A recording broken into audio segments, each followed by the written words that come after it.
ఒక్కో దర్శకుడికి ఒక్కో సెంటిమెంట్ ఉంటుంది. కొందరు సేమ్ లొకేషన్స్ లో ప్రతి సినిమాను ఒక్క సీన్ అయినా తీస్తారు. మరికొందరు సేమ్ మ్యూజిక్ డైరెక్టర్ కావాలి అంటారు. అలాగే తమిళ దర్శకుడు అట్లీకి కూడా హీరోయిన్స్ సెంటిమెంట్ ఉంది. ఆల్రెడీ వర్క్ చేసిన హీరోయిన్స్ కు మాత్రమే మళ్ళీ మూవీస్ ఇస్తాడు. ఇప్పుడు అల్లు అర్జున్ చిత్రంలోకి దీపిక అలాగే వచ్చింది. అల్లు అర్జున్ దీపిక కాంబినేషన్ ఇప్పుడు పాన్ ఇండియాను షేక్ చేస్తుంది.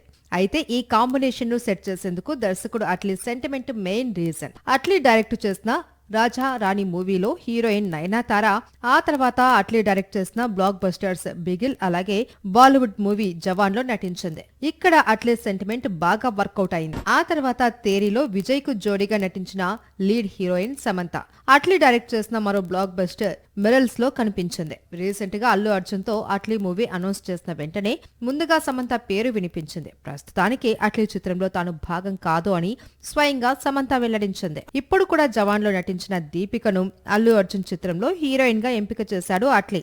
ఆ విధంగా తన సెంటిమెంట్ ను అట్లీ రిపీట్ చేసినట్లయింది. ఇంకా ఈ మూవీలో మృణాల్, జాన్వీ కపూర్ కూడా నటిస్తారు అని ప్రచారం సాగుతుంది. వారి ఎంట్రీ ఎప్పుడో మరి చూడాల్సి ఉంది.